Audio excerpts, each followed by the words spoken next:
नमस्कार, your money में आप सभी का स्वागत है। मैं हूं सुमित। योर मनी, जिसमें हम बातचीत करते हैं आपके पर्सनल फाइनेंस से जुड़े सवालों को लेकर, कई सारे इंटरेस्टिंग एस्पेक्ट्स, इंटरेस्टिंग टॉपिक्स, इसके ऊपर भी हम बातचीत करते हैं और अलग अलग जानकारों के जरिए आपका पोर्टफोलियो भी बनवाते हैं। आज भी हम बातचीत करेंगे हमारे एक जानकार से एक इंटरेस्टिंग टॉपिक को लेकर, और आज हमारे साथ बातचीत करने के लिए हेमंत रुस्तगी सर मौजूद हैं, जिनसे हम चर्चा करेंगे आपके पोर्टफोलियो के ऊपर भी, आपके सवालों के जवाबों को लेकर भी। अगर आपका भी कोई सवाल है तो आपके पास अलग अलग माध्यम है, यानी कि आप yourmoney@nw18.com, ये हमारा ईमेल आईडी है, जिसपे आप अपना सवाल भेज सकते हैं, हमारे साथ जुड़ सकते हैं। आप आस्क आवाज योर मनी ये हैशटैग यूज करके भी इस कार्यक्रम का हिस्सा बन सकते हैं। साथ ही साथ हमारा व्हाट्सएप नंबर भी स्क्रीन पर है 7045220000। इसके ऊपर भी आप हमारे साथ जुड़ सकते हैं, सीधे बातचीत कर सकते हैं हमारे जानकारों से भी। आज हम बातचीत करेंगे वाइज इन्वेस्ट के सीईओ हेमंत रुस्तगी सर से। उनसे हम बातचीत करेंगे आपके पोर्टफोलियो पर और साथ साथ अपने इंटरेस्टिंग टॉपिक के ऊपर भी। आज हमने जो इंटरेस्टिंग टॉपिक चुना है वो इसलिए चुना गया है क्योंकि इन्फ्लेशन रेट बहुत हायर साइड पर है। तो आम तौर पे सबको लगता है कि हमने अगर 10% ब्याज निकाल लिया या 10% हमें रिटर्न मिल गया तो ये रिटर्न सही है या इन्फ्लेशन एडजस्ट करने के बाद नहीं सही है। तो इस पर हम हेमंत सर की राय भी ले लेते हैं। तो हेमंत सर, होता क्या है कि बाजार ने 10% का रिटर्न दिया। पहले तो हेमंत सर नमस्कार, स्वागत है कार्यक्रम में। और आमतौर पे होता क्या है कि 10% पैसा मिल गया या 8% रिटर्न मिल गया तो सबको लगता है कि हमने बढ़िया रिटर्न जनरेट कर लिया, बाजार को आउट परफॉर्म भी कर गए कई महीनों में हम। लेकिन रियल रिटर्न है या अभी उसमें नॉमिनल रिटर्न है, इसका आइडिया जल्दी पर्सनल फाइनेंस में किसी को होता नहीं। तो इसकी बारीकियां समझाएं कि इन्फ्लेशन अगर 8% है, 7% है और आप रिटर्न जनरेट कर रहे हो 7% या 6%, तो क्या आप सच में नेगेटिव हो? कैसे इसे काउंट करें, कैसे कंसीडर करें? जी सुमित, आई थिंक जैसा आपने बिल्कुल सही कहा, ये बहुत ही इंपॉर्टेंट एस्पेक्ट है और इसका इम्पैक्ट हर इन्वेस्टर के पोर्टफोलियो पे पड़ता है। बट अनफॉर्चुनेटली बहुत कम इन्वेस्टर्स हैं जो इस चीज पे ध्यान देते हैं कि ग्रॉस रिटर्न क्या है और रियल रेट ऑफ रिटर्न क्या है।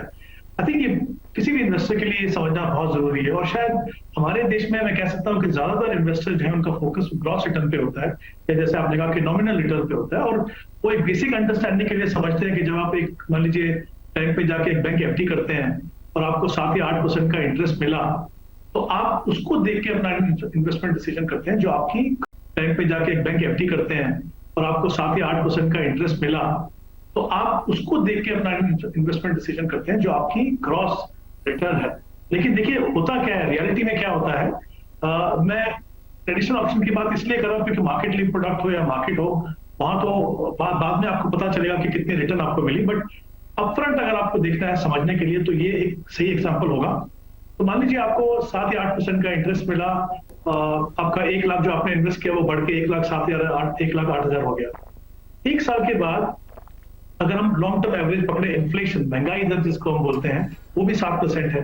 तो देखिए क्या हुआ कि आपका जो पैसा बढ़ के 1,07,000 हुआ, लेकिन महंगाई दर ने भी उस कॉस्ट को बढ़ा के 1,07,000 पे कर दिया।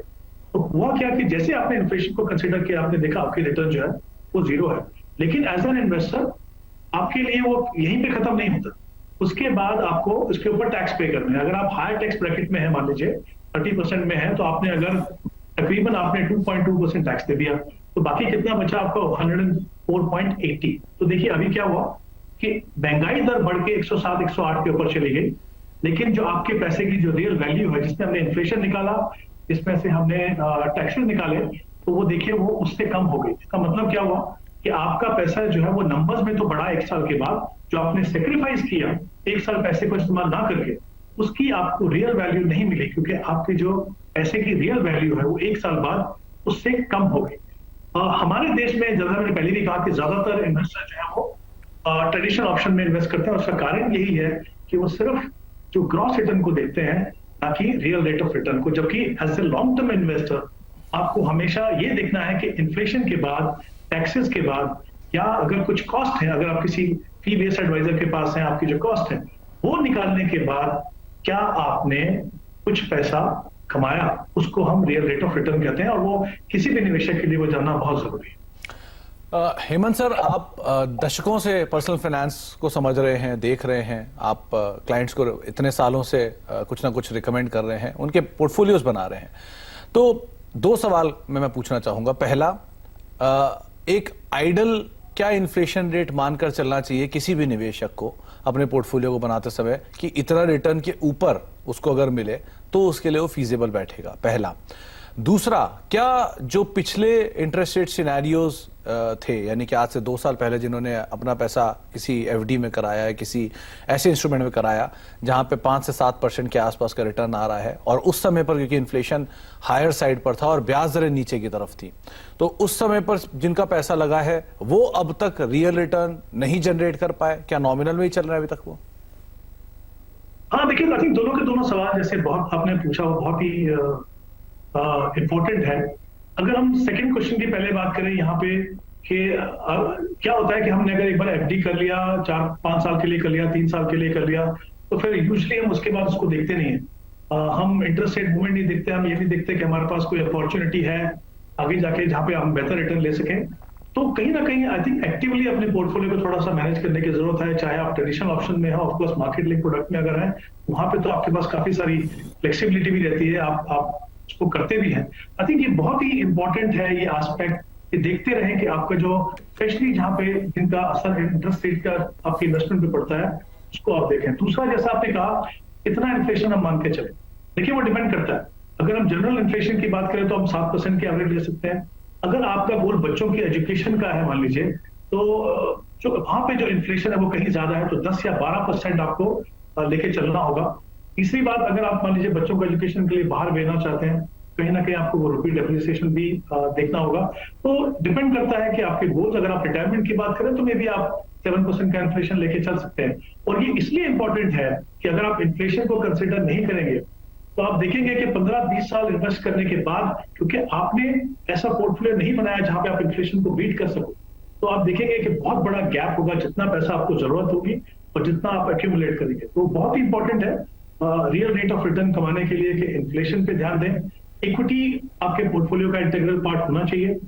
उसकी जो कितनी एक्सपोजर होगा, कितना उसके अंदर आप एलोकेट करते हैं, वो डिपेंड करेगा आपके रिस्क प्रोफाइल पे, आपके टाइम होराइजन के ऊपर। बट बहुत ही इंपॉर्टेंट है, स्पेशली वो सारे निवेशक जो अभी तक सिर्फ ट्रेडिशनल ऑप्शन में इन्वेस्ट करते हैं, कहीं ना कहीं उनको इक्विटी को अपने पोर्टफोलियो में शामिल करना चाहिए। और आज फॉर्चुनेटली म्यूचुअल फंड के द्वारा आपके पास इतनी सारी ऑप्शंस हैं, हाइब्रिड फंड्स हैं, इक्विटी फंड्स हैं। और दूसरी बात, टैक्सेशन, उन इन्वेस्टमेंट ऑप्शन में पैसा लगाइए जहां पे टैक्स आपको कम हो। जैसा हम जानते हैं इक्विटी फंड्स में अगर आप पैसा लगाते हैं, 1 साल के बाद जो भी कैपिटल गेन है उस पर सिर्फ आपको 10% टैक्स पे करना है। हम उन फंड्स की बात कर रहे हैं जहां पे इक्विटी टैक्सेशन होता है, कंपेयर टू ट्रेडिशनल ऑप्शन जहां पे, या इवन डेट फंड्स जहां पे आपको आपके नॉमिनल टैक्स रेट के ऊपर टैक्स देना पड़ता है। तो ये बहुत ही इंपॉर्टेंट एस्पेक्ट है। मुझे लगता है जब एक निवेशक ये दोनों का डिफरेंस समझ लें जी, तो उनकी पूरी जो फिलॉसफी है, जो स्ट्रेटेजी है, वो बदलेगी और देखेंगे कि लॉन्ग टर्म में उनका उसको बहुत ज्यादा फायदा।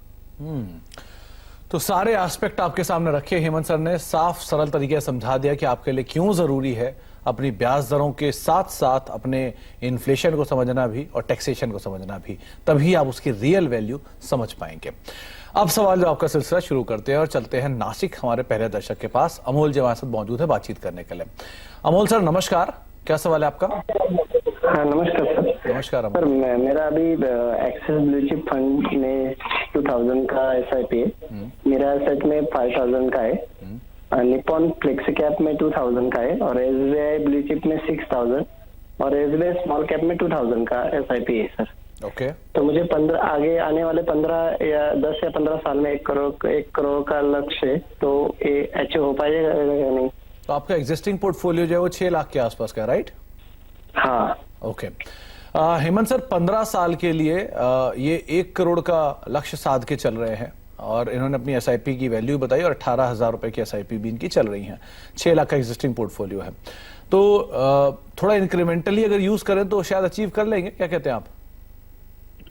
हाँ देखिए, अगर हम पहले देखेंगे उनको अपने गोल्स के अचीव करने के लिए कितना इन्वेस्टमेंट करना होगा, 15 साल, ऑब्वियसली जब 15 साल का टाइम होराइजन तो हम 12% अगर रिटर्न एनुअलाइज मान के चले यहाँ पे, तो करीब 20,000 रुपए की इनको इन्वेस्टमेंट करनी है अपने गोल तक पहुंचने के लिए। तो बहुत ज्यादा कुछ फर्क नहीं अगर इनकी इन्वेस्टमेंट 18,000 की है। एग्जिस्टिंग पोर्टफोलियो भी उनका 6 लाख रुपए का है, तो वो भी ऑब्वियसली 32 लाख ऐड करेगा। तो मुझे लगता है इवन विद एग्जिस्टिंग ब्रॉडली इनका जो पोर्टफोलियो जो लक्ष्य है वो डेफिनेटली पूरा कर पाएंगे। अगर हम फंड्स की बात करें, जैसा मैंने कहा कि कुछ एक फंड है यहाँ पे मुझे लगता है चेंजेस करने की जरूरत है, क्योंकि इक्विटी के अलावा एक इंपॉर्टेंट एस्पेक्ट हमेशा ये रहता है कि आपका जो एक्सपोजर है डिफरेंट मार्केट सेगमेंट में, लार्ज मिड और स्मॉल में वो कैसा, क्योंकि वो काफी उसका इम्पैक्ट आपके पोर्टफोलियो रिटर्न के ऊपर पड़ता है। अगर आपका पोर्टफोलियो हैवीली बायस है टुवर्ड्स लार्ज कैप, तो कहीं ना कहीं जो पोटेंशियल है मिड कैप और स्मॉल का, उसको आपका फायदा नहीं मिलता है यहाँ पे। तो कुछ बदलाव कीजिए, जैसे इनके पास एक एक्सेस ब्लू चिप फंड है, और ये मैंने ओवरऑल इनकी जो एलोकेशन है उसको देख के बता रहा हूँ। तो उसकी जगह में अगर आप निपॉन इंडिया मल्टी कैप करते हैं तो तीनों मार्केट सेगमेंट में आपको एक्सपोजर मिलेगा। तो एक तो आप वो चेंज कर सकते हैं। दूसरा, मिरेई इमर्जिंग ब्लू चिप जो है उसके बदले में लार्ज एंड मिड कैटेगरी में अगर आप कोटक इक्विटी अपॉर्चुनिटी फंड देखें तो मुझे लगता है वो एक बेहतर फंड रहेगा लॉन्गर ड्यूरेशन के हिसाब से। और तीसरा, एसबीआई ब्लू चिप जो इनके पास फंड है उसको भी अगर आप एसबीआई लार्ज एंड मिड में जाएं तो देखिए इन जो large and mid cap category है वहां पे करीब 30-40% और 40% के करीब आपको मिड कैप में एक्सपोजर मिल जाएगा, और बाकी जो है वो लार्ज कैप में होगा। तो आप लार्ज कैप में भी बहुत ज्यादा कंप्रोमाइज नहीं कर रहे, बट कहीं ना कहीं एक अपॉर्चुनिटी दे रहे हैं अपने आप को कि अपने पोर्टफोलियो रिटर्न को सुधारें। तो कुछ बदलाव पोर्टफोलियो में, बट ब्रॉडली मुझे लगता है लक्ष्य डेफिनेटली अपना पूरा कर पाएंगे, प्रोवाइडेड ये अपनी प्रोसेस को 15 साल तक कंटिन्यू से बदलाव करें, प्रोसेस को कंटिन्यू करें, डिसिप्लिन के साथ बने रहें, और आपका जो लक्ष्य है थोड़ा इंक्रीमेंटल एसआईपी के साथ जरूर पूरा होता हुआ दिखाई पड़ेगा। रोहित जी हमारे अगले दर्शक हैं जो कि कोलकाता से मौजूद हैं। कुमार साहब नमस्कार, सवाल पूछिए। नमस्कार सर। नमस्कार नमस्कार कुमार सर। मेरा सवाल है, मेरा कुछ पोर्टफोलियो है, जैसे ICICI Prudential discovery fund 1000 rupees, Quant small cap 1000 rupees, PGIM mid cap opportunity 1000 rupees, Mirae Asset global electric and autonomous vehicle ETF F&OF 2000 का है, और Nippon India US equity opportunity fund जिसमें भी 1000 रुपीज है। इसके अलावा एचडीएफसी डिफेंस फंड 1000 रुपीज है। Total 7000 का पोर्टफोलियो है सर। ओके। और मेरा सवाल ऐसा है कि सर मेरे को 15 साल में 1 करोड़ चाहिए। मेरी 2 बेटी है, उनकी पढ़ाई और एजुकेशन के लिए, रिटायरमेंट के लिए भी कुछ प्लान कर रहा हूँ। तो मेरा इसके अलावा भी मैं और 10,000 तक इन्वेस्टमेंट कर सकता हूँ। तो मुझे वन शॉट में वन शॉट भी कर सकता हूँ सर। पर मंथ 10,000 एक्स्ट्रा मैं इन्वेस्टमेंट के लिए राजी हूँ। Okay okay. और रोहित जी, जो डिफेंस फंड है ये तो आपने हाल में लिया होगा कि बहुत पुराना फंड तो ये है नहीं? नहीं, रिसेंटली लिया सर। वो डिफेंस में बहुत कुछ बदलाव हो रहा है इस वजह से लिया। ओके। तो हेमंत सर, इनका लक्ष्य सेम है, 15 साल में ये भी 1 करोड़ का टारगेट लेकर चल रहा है, लेकिन एज वाइज थोड़ा ज्यादा है एक, और लेकिन इन्होंने जो इंक्रीमेंटल इनकी एसआईपी है उसका साइज काफी बड़ा है। ये 6,000 से सीधे 10,000 और ऐड करना चाहते हैं। तो क्या बदलाव, क्या चेंजेस, कितना अचीवेबल है सब? जी देखिए सुमित, जैसा हमने पहले क्वेरी में बात की कि 15 साल में अगर आपको 1 करोड़ का कॉर्पस क्रिएट करना है तो करीब 20,000 रुपए की इन्वेस्टमेंट करने की जरूरत है। इनकी जो करंट इन्वेस्टमेंट है वो 6,000 है, और इन्होंने कहा कि 10,000 रुपए की एडिशनल एसआईपी कर सकते हैं। तो 4,000 रुपए का गैप है, समय है इनके पास। तो जैसा आपने बिल्कुल सही कहा कि थोड़ी या तो इंक्रीमेंटल कर लें, या फिर कभी भी जब उनको अपॉर्चुनिटी मिले तो अपनी एसआईपी को जितना जल्दी हो सके बढ़ाएं, क्योंकि 4,000 रुपए का गैप है वहां पे, और जितना जल्दी उसको करेंगे तो उतना अच्छा है, क्योंकि उतना लंबा समय इनको मिलेगा अपने पोर्टफोलियो को बढ़ाने के लिए। देखिए 2 थीमेटिक फंड है इनके पास। जैसे मैंने पहले भी कहा कि इक्विटी में एलोकेशन करना एक इंपॉर्टेंट एस्पेक्ट है, उसके अलावा ये बहुत ही इंपॉर्टेंट है कि आपके पास किस तरह के फंड हैं। दोनों थीमेटिक फंड, जैसा मैंने कहा मिरेई का जो फंड है electric and autonomous vehicle fund of fund, और एचडीएफसी डिफेंस फंड, दोनों थीम जो है मुझे लगता है काफी अच्छे हैं। लेकिन एज एन इन्वेस्टर देखिए, आप जब बहुत बड़े इन्वेस्टर नहीं है, आपका लक्ष्य है कि आप एक कंसिस्टेंटली एक ऐसा पोर्टफोलियो चाहते हैं जो आपको अपने लक्ष्य तक पहुंचा दे। थीमेटिक फंड, सेक्टर फंड में इशू क्या होता है कि साइकिल्स हो सकती हैं, आपको पोर्टफोलियो की बदलाव की जरूरत पड़ सकती है, और कभी कभी क्या होता है एंट्री करना आसान है, एग्जिट का आपको समझ में नहीं आता। तो मेरा हमेशा ये मानना है कि आप वेल डाइवर्सिफाइड इक्विटी फंड में जाइए। फंड मैनेजर को लगता है कि अगर किसी पर्टिकुलर सेक्टर में पोटेंशियल है तो यकीन मानिए कहीं ना कहीं आपको अच्छे फंड्स में उस सेक्टर में जी आप डिस्कंटिन्यू करें, उसकी जगह पे निपॉन इंडिया मल्टी कैप और HDFC large and mid cap, वो अगर 2 फंड देखें तो सेगमेंट वाइज अच्छा एक्सपोजर है, क्वालिटी वाइज भी और कंसिस्टेंसी भी खूब ज्यादा बेहतर रहेगी। तो आप थीमेटिक फंड से थोड़ा दूर रहें, ये बात सही भी है, बिल्कुल सही कह रहे हैं हेमंत सर कि थीमेटिक फंड में हो सकता है फेरबदल होता रहे थीम्स के अकॉर्डिंग। आज जो थीम प्रेफरेबल है कल वो रहे या ना रहे, अगर आप लंबी अवधि के लिए जाते हैं तो शायद 5 साल में वो थीम चेंज होते हुए दिखाई पड़े। इसलिए अगर आप मल्टी कैप में रहते हैं तो आपको वो थीम भी कवर हो जाती है। तो ये 2 नाम सुझाए गए हैं, इनको आप फॉलो कर सकते हैं, और राय भी आपको हेमंत सर ने दे दी है। अब चलते हैं सीधे सोलापुर, वहां पे हमारे साथ प्रवीण जी मौजूद हैं। प्रवीण जी नमस्कार। नमस्कार सर जी। नमस्कार प्रवीण जी, क्या सवाल है आपका? सर मेरी आयु अभी 33 है जी। तो मेरा मंथली सेविंग है 3 से 4,000, तो मेरा 1 करोड़ का गोल है, तो मुझे सफिशिएंट है और मुझे उसके लिए कौन से स्टॉक में? आपने मेंशन किया कि आपने आपकी एज 34 साल है और आप 20 साल में 1 करोड़ रुपए का टारगेट रख रहे हैं, राइट? यस। ओके, और अभी आप कितना सेव कर रहे हैं उसमें मंथली? 3 से 4,000। आप किसी एसआईपी में या कहीं पर निवेश करते हैं? अभी नहीं सर, कुछ भी अभी निवेश नहीं करते हैं। ओके, तो हेमंत सर, पहली प्रायोरिटी तो यह है कि इन्हें निवेश शुरू करना चाहिए, और वो भी तब। अच्छा, एक चीज, अगर आप मुझे सुन पा रहे हैं प्रवीण जी, तो क्या आपके इंश्योरेंस आपके पास पर्याप्त है, लाइफ और हेल्थ? No sir. आपने लाइफ और हेल्थ दोनों इंश्योरेंस नहीं लिया? नहीं सर। ओके, तो हेमंत सर, अब निवेश से पहले तो लाइफ और हेल्थ इंश्योरेंस की बात आती है। आप क्या टिप्पणी करोगे? ये बिल्कुल बिगनर है, 34 साल है और अब ये निवेश करना चाह रहे हैं, शुरू करना चाह रहे हैं, 1 करोड़ का लक्ष्य भी साधा है, कैसे चीजों को ठीक करें अपनी? आई थिंक देखिए, सबसे पहले इंपॉर्टेंट एस्पेक्ट है रिस्क मैनेजमेंट, और जब हम रिस्क मैनेजमेंट की बात करते हैं तो उसमें लाइफ इंश्योरेंस, हेल्थ इंश्योरेंस और जो हम कहते हैं कि इमरजेंसी फंड होना बहुत ही जरूरी है।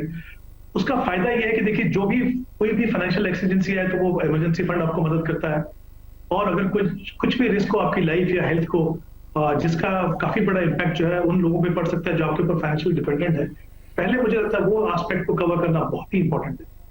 दूसरा, अगर मैं इनके गोल पे आऊं तो मैं सिर्फ एक ही क्लैरिफिकेशन चाहता हूं कि इनका जो टारगेट है वो 2 करोड़ है या 1 करोड़? 1 करोड़ है सर। जी ठीक है, अगर वो 1 करोड़ है तो फिर करीब 10,000 रुपए की इनको इन्वेस्टमेंट करने की जरूरत है यहाँ पे। इन्होंने कहा कि शायद 4 या 5,000 से वो इन्वेस्टमेंट शुरू कर सकते हैं, बट जैसा मैंने कहा कि समय इनके पास है, जितना जल्दी हो सके कोशिश करें ताकि वो और दूसरा एक इंपॉर्टेंट एस्पेक्ट जो हमने पहले भी बात की, अगर वो एक साथ पॉसिबल नहीं है एसआईपी बढ़ाना, तो अगर 10% से आप हर साल अगर बढ़ा सके तो वो बहुत ही अच्छा है। उसके 2 फायदे हैं, एक तो कंपाउंडिंग में कहीं ज्यादा फर्क पड़ता है उसका, दूसरा एक डिसिप्लिन आता है कि जब भी आपकी सैलरी इनकम बढ़ती है उसका कुछ हिस्सा आपका इन्वेस्टमेंट में चला जाता है, तो वो आप कर सकते हैं।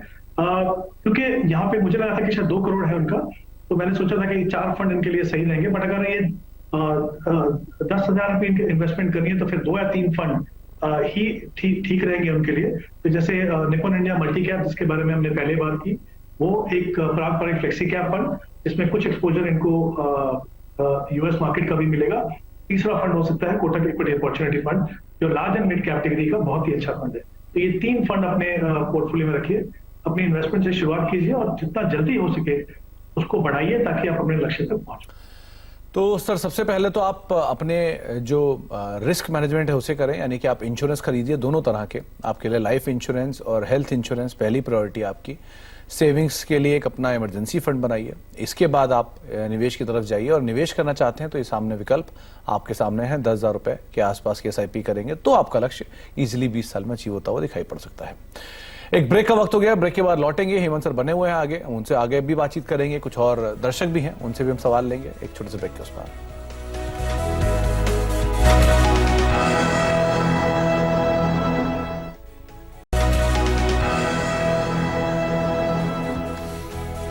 आप देख रहे हैं योर मनी, और आज हम बातचीत कर रहे हैं योर मनी में हेमंत रुस्तगी सर से, और हम चर्चा कर रहे हैं दर्शकों के पोर्टफोलियोज को लेकर भी, और साथ साथ कितना जरूरी है रियल रेट्स को समझना नॉमिनल रेट्स के सामने। इस पर हमने कुछ देर पहले चर्चा की। अब बातचीत कर लेते हैं कुछ और सवालों को लेकर भी। एक सवाल ईमेल के जरिए आया है ज्योति जी का। ये सवाल है उत्तर प्रदेश से, और हेमंत सर का सवाल यह है कि इनकी उम्र 40 साल है, 6,500 रुपए की एक एसआईपी इनकी चलती है, और 5 साल में ये 50 लाख का लक्ष्य साध के बैठे हैं। 3.5 लाख का एक एडिशनल इन्वेस्टमेंट भी इन्होंने कर रखा है। करना चाहते हैं, किन फंड्स में निवेश करना इनके लिए बेहतर रहेगा, और पोर्टफोलियो को ये आपका एक रिव्यू भी मांग रहे हैं। तो हेमंत सर, पोर्टफोलियो आपको हमने भेजा ही हुआ है, लेकिन 5 साल में 50 लाख का लक्ष्य थोड़ा टू अर्ली टू से है।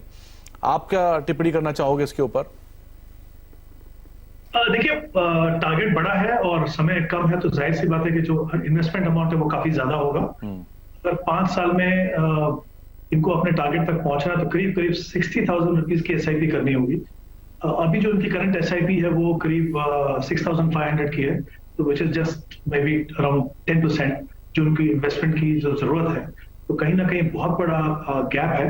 और कुछ फंड में इन्होंने लमसम इन्वेस्टमेंट भी किया हुआ 42,000, तो कुल मिला के मुझे लगता है अगर ये इन्वेस्टमेंट कंटिन्यू करें 5 साल तो करीब 6 लाख रुपए का कॉर्पस बना पाएंगे, तो काफी बड़ा गैप है। इंपॉर्टेंट है कि इनको अपने पोर्टफोलियो या जो इनका जो टारगेट है उसको फिर से थोड़ा सा ध्यान से देखें। इनफैक्ट मैं एक एग्जांपल देना चाहता हूं कि अगर ये 5 साल और समय दें अपनी इन्वेस्टमेंट को, यानी 10 साल करें, तो कितना फर्क पड़ता है देखिए। फिर 21,000 की SIP इन्वेस्टमेंट से वो अपने गोल तक पहुंच पाएंगे, और 5 साल देंगे फिर 10,000 की इन्वेस्टमेंट तक पहुंच पाएंगे। तो कहीं ना कहीं ये इंपॉर्टेंट है कि आप जब भी प्लान करें अपने आप को काफी समय दें, ताकि कम रकम से रेगुलरली इन्वेस्ट करके आप बड़ा कॉर्पस बना पाए। इनके पास काफी सारे फंड हैं, 7 फंड में SIP कर रहे हैं और 3 फंड में लमसम है। मुझे लगता नहीं इनको इतने सारे फंड की जरूरत है। इनके कुछ एग्जिस्टिंग फंड है, मैं बता रहा हूँ, उसी में ही अपनी इन्वेस्टमेंट करें। जैसे निपॉन इंडिया मल्टी कैप, हमने पहले भी इसके बारे में बात की, पारंपरिक फ्लेक्सी कैप फंड और Motilal Oswal mid cap fund, ये 3 फंड एग्जिस्टिंग है जहां पे ये SIP कर रहे हैं। उन्हीं फंड में आप अपनी इन्वेस्टमेंट कीजिए, क्योंकि बहुत ज्यादा इन्वेस्टमेंट आपके पास है नहीं। और जैसा मैंने कहा कि टारगेट को फिर से देखने की जरूरत है। थोड़ा सा टारगेट बनाना इंपॉर्टेंट है, ये बात सही है, लेकिन वो टारगेट रियलिस्टिक भी होना चाहिए, ताकि आप उसको एक प्लान करके वहां तक आप पहुंच पाए, बजाय इसके कि आपको कहीं डिसअपॉइंटमेंट का सामना करना। तो ज्योति जी, आपका कॉर्पस में आप आमतौर पे अगर मोटा मोटा आकलन भी करना चाहते हैं, या कोई भी नया निवेशक अगर वो आकलन करना चाहता है कि उसका कितना टारगेट आइडियली होना चाहिए, तो वो ये अनुमान लगा सकता है कि बाजार में आप बेस्ट केस सिनेरियो में भी 13 से 14% रिटर्न और वर्स्ट केस सिनेरियो में भी 10 से 12% रिटर्न सालों में निकाल ही लेंगे। ये मोटा मोटा इक्विटी का आकलन है। और गोल्ड के केस में 7 से 8% के आसपास रहता है, बॉन्ड आपको पता ही 9 से 10%, और FD के रेट भी 7 से 8% के एवरेज पे रहते हैं। हेमंत सर, कुछ गलत तो नहीं बोला मैंने? जी नहीं, बिल्कुल बिल्कुल सही है, इंपॉर्टेंट है। जैसा मैंने कहा कि आई थिंक कहीं ना कहीं टाइम इसलिए इंपॉर्टेंट होता है सुमित, कि वो आपको एसेट एलोकेशन डिसाइड करने में मदद करता है। लंबा समय होगा तो आप इक्विटी में ज्यादा एक्सपोजर कर पाएंगे, और वहीं से आपको जो एज्यूम रेट ऑफ रिटर्न है वो भी ज्यादा लेने की फ्लेक्सिबिलिटी मिलती है, क्योंकि जितना कम समय होगा उतना ही कम रिटर्न आपको मान के चलना पड़ेगा, उतना ही बड़ी रकम आपको इन्वेस्ट करना। तो या तो सीधे आप समय अपना बढ़ा दें या अपनी रकम बढ़ा दें। आपका गोल तभी अचीव हो सकता है जब आप ड्यूरेशन बढ़ाएंगे, या तो अपने निवेश की या अपनी पूंजी बढ़ाएंगे। ज्यादा बेहतर इसमें होता है कि आप अपना समय बढ़ा दें। तो इसलिए हमेशा हेमंत सर या सभी जानकारी मानते हैं कि जितना जल्दी आप अपना पोर्टफोलियो डिजाइन करेंगे या निवेश की शुरुआत करेंगे, उतना आपके लिए बेहतर है। खैर, लेकिन जिनकी एज ज्यादा है वो भी जरूर निवेश करें, और थोड़ी सी रकम जरूर बढ़ानी पड़ेगी, लेकिन पोर्टफोलियो अच्छा बिल्ड हो जाएगा। हेमंत सर, आपकी तरफ से टॉप फंड्स। देखिए, 4 फंड जो मैं चाहता हूं कि कोई भी जो नए इन्वेस्टर हैं या एक्सपीरियंस इन्वेस्टर, वो डेफिनेटली कंसीडर कर सकते हैं अपने पोर्टफोलियो में। कुछ फंड्स की हमने ऑलरेडी बात की है यहाँ पे। मल्टी कैप कैटेगरी में Nippon India multi cap, mid cap में Motilal Oswal mid cap, large and mid category में कोटक इक्विटी अपॉर्चुनिटी फंड, और फ्लेक्सी कैप कैटेगरी में पारंपरिक फ्लेक्सी कैप फंड, और जिस फंड में कुछ आपको थोड़ा इंटरनेशनल एक्सपोजर भी। तो ये 4 फंड है, काफी quality funds, quality portfolio, consistent performance track record. तो किसी भी पोर्टफोलियो में शामिल होने के मुझे लगता है कैपेबिलिटी है इन फंड के। तो अगर आप नया निवेश कर रहे हैं, आप नए निवेशक हैं और आप पोर्टफोलियो डिजाइन करने की शुरुआत कर रहे हैं, तो ये 4 फंड आपको स्क्रीन पर दिखाई पड़ रहे हैं। आप फोटो खींच सकते हैं, इनके नाम लिख सकते हैं, और हेमंत सर की तरफ से आपको ये 4 फंड सुझाए गए हैं। बहुत बहुत शुक्रिया हेमंत सर, एक बार फिर से हमारे साथ मौजूद रहने के लिए, बाजार पर या फिर पूरे पोर्टफोलियो डिजाइनिंग के ऊपर हमसे विस्तार में चर्चा करने के लिए। तो फिलहाल अब योर मनी को ही समेटेंगे, एक ब्रेक का वक्त है, और ब्रेक के उस पार भी खबरों का सिलसिला लगातार बना रहेगा।